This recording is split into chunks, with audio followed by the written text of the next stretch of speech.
Good morning, Booktube, YouTube. This is Johnny. Notice this morning I had to make a video in 5 days.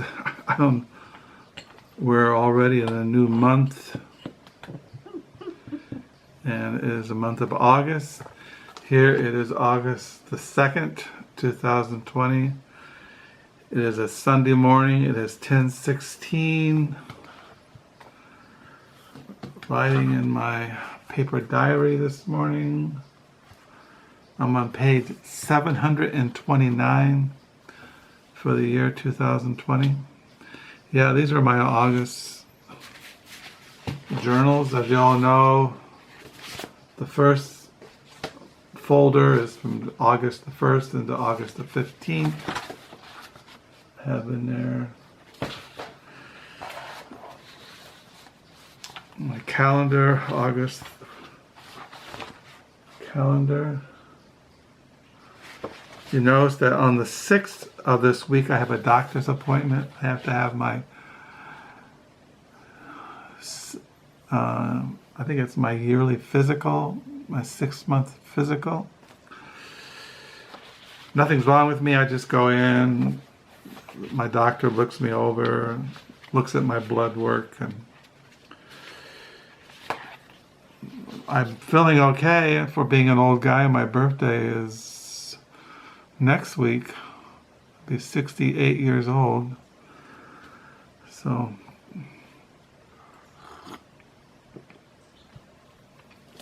I do, this is 1st of August to the 15th, and then the second folder is from the 16th to the end of August, which will be on the 31st. Which will be a Monday. So yeah, we're already in the 8th month of the year 2020. And before you know it, it's been feeling like early autumn right now. This morning it's kind of cloudy and 67 degrees out.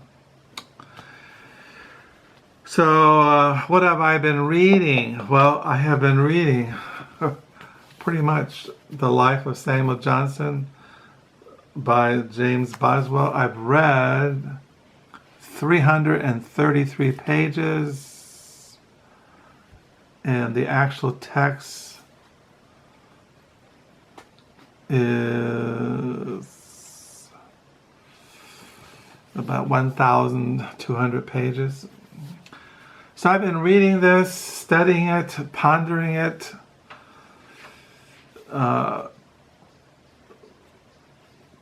talking about it a lot to my wife about James Boswell's Life of Samuel Johnson, really getting into it. And I finally realized last night that the book has defeated me. I'm kind of approaching the Life of Samuel Johnson. I've been doing all kinds of online research and looking for books. I bought used books, and I'm realizing I'm getting kind of overwhelmed. So I'm trying to cool it, just read The Life of Samuel Johnson. Because when you look at Samuel Johnson himself, he's a very interesting character, writer. There's so much that you can focus on when you are looking at the life of Samuel Johnson. And like one of the books I got in the mail last week was Dr. Johnson's Dictionary, The Extraordinary Story of the Book That Defined the World by Henry Hitchings. As you know, I got a Penguin Dictionary of the English Language, an anthology by Samuel Johnson. This is not the original dictionary, it's just an anthology, a sample. And so I've been reading about the making of this dictionary, which took 6 years. So that's a whole no. And then when I'm reading all these books, they mention certain essays in The Rambler or The Idler, which Samuel Johnson wrote for back there. And so I try to find them in these two books. If you want Samuel Johnson's dictionary is online if you want to read it. Also, The Rambler, his essays are online.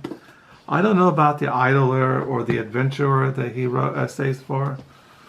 I don't think the lives of the poets that he wrote or his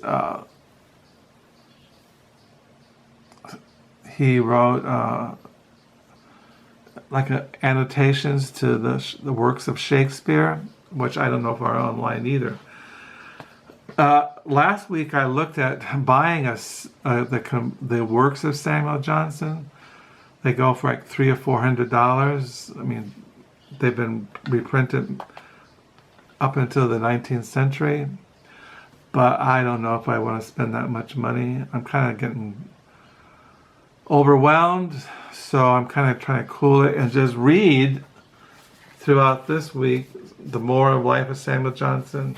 I do have a biography coming in the mail used on the life of Samuel Johnson by Peter Green, and I have a book coming in the mail used on the friendship, Samuel Johnson and James Boswell friendship. So I'm getting kind of really overwhelmed. This is a good book, this Dr. Johnson's dictionary. It goes into not only the dictionary, but what London was like in the 18th century, and it's a very good little book. I bought it used. This edition came from England. A couple of dollars it was. So yeah, I've been reading that. And I've been taking my wife last week. My wife, now that she's retired and she's out when she's doing errands, she stops at thrift stores and she's buying all these used books for herself. But she found a used book for me last week, and she knows my literary taste, and she found this book for me. She saw that it was published by Grove Press, and I've told my wife that anything that's published by Grove Press, if you see Grove Press, buy it. And then she noticed it was by Charles Bronski, and she didn't know if I had this. I have a very large Charles Bronski collection. Well, not everything. I think he wrote I think there's like 45 books. I think I have maybe 12, 13. So I've been reading, this is Charles Bronski, Locked in the Arms of a Crazy Life, a biography by Howard Sounes. So I've been reading this, taking a break from Samuel Johnson. I read this and read some of his poetry. Charles Bronski's, he wrote novels, short stories. Mostly he's known for being a poet. I also got in the mail the second volume of The Life of Saul Bellow by Zachary Leader. This is The Life of Saul Bellow, Love and Strife, 1965 to 2005.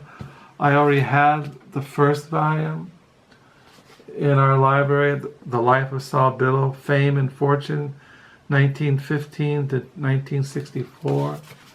So now I have the complete 2 volumes. I really want to get into this when I get out of my Samuel Johnson trip. I want to get back into Saul Bellow reading.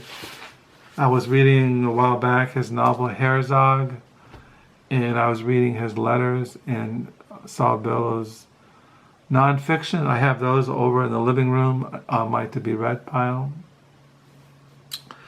I also got in the mail a book that I bought from the author who lives in Slovenia. He's an American. His name is Rick Harsch, and this is his modernist novel, The Manifold Destiny of Eddie Vegas. It took 3 months. He sent it in June. It took a couple months to get through the mail, but I got it last week. And I might get into this in August. I did go to thrift stores last week. I got just a couple things. And one of the books I bought that I was surprised I didn't have, because I collect this American historian's writings, and this is by Richard Hofstadter, The Age of Reform. The Age of Reform from Bryan to F.D.R. by Richard Hofstadter. This is quite old. This came out in 1955. But one of my favorite books is Richard Hofstadter's Anti-Intellectualism in American Life. This book I've read a couple times, and it's one of my favorite books. I also bought a couple years ago a biography on Richard Hofstadter, an intellectual biography by David S. Brown. So last night, to take a break from all my Samuel Johnson, I was reading this last night, and I've been reading it this morning. His first essay, titled The Aquarian Myth and Commercial Realities. So I was reading that this morning, writing in my diary, and so that's what I've been doing. Like I said, I really got into this, and I realized that to really get into Samuel Johnson the way I want to, I have to have a university library. I have to have a huge amount of money to buy books online, and then I have to ask myself, who really cares? I mean, I've learned a lot, and I appreciate that, but most of what I've learned and know, I know nobody really cares about. So, but it's interesting. I've always wanted to read The Life of Samuel Johnson by James Boswell. I've known about it since I was in high school, and I've always wanted to read it, so I'm reading it. I've read. Hopefully, I'll finish it, and I won't get too burned out on it. So yeah, it's a new month, the month of August. It's a new week. Like I said, I got used books coming in the mail. I know that when we go to my doctor's appointment on the 6th of August, I'm sure my wife and I will stop at thrift stores on the way home. Maybe we'll go out for breakfast. This morning she went to church. It's interesting, most churches don't have services. They don't meet at all. And my wife's church, they do meet. They sit throughout the... Her church is not really a big church, so people can spread out, and it's not that many, not everybody comes. They all wear masks, and there's no coffee time. There's no... If you want to talk, you go outside in the parking lot. But they've been having church service. And one thing else about my wife's church, most churches don't have evening worship services, and my wife's church has an evening service. So my wife has always gone to church her whole life. My wife grew up in the Christian Reformed Church, and to her, church is part of how she lives out her Christian life. And so she's gone to church. And yeah, it's interesting. My wife said last night that people are joining the church. They had a young family join the church just recently. So I find that interesting. Besides that, I'm just kind of like, I'm kind of blown out about the world, what's going on in America, what's going on in politics.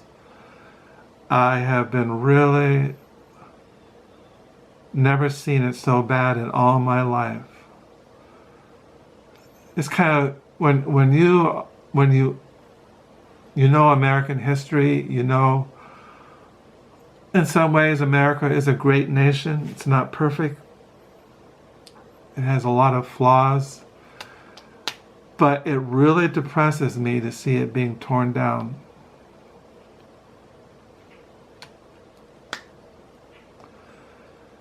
So anyway, all we can do is pray that the Lord will have mercy on us. So I thank you for the new subscribers. Thank you for the comments. I do pray that you're all not sick during this COVID-19 pandemic, this plague. Hope you're not losing your home through evictions. I hope you're not starving. I hope you have friends and family and churches to turn to in these dark times. So I'll sign off. This is an update. Just want to stop. I don't like time to go by. 5 days is a long time. But I don't know when I'll make a video again. Like I said, I've just been reading Samuel Johnson and reading Bukowski, reading this, and might get into the Manifold Destiny of Eddie Vegas by Rick Harsch, and reading The Age of Reform by Rich Hofstadter. Highly recommend this book, Anti-Intellectualism in American Life by Richard Hofstadter. I also recommend the writings of Saul Bellow. Read his life. Read Herzog. So with that, I'll sign off. Once again, I pray you have a good week, a good reading week, that you're all well, and until next time, bye.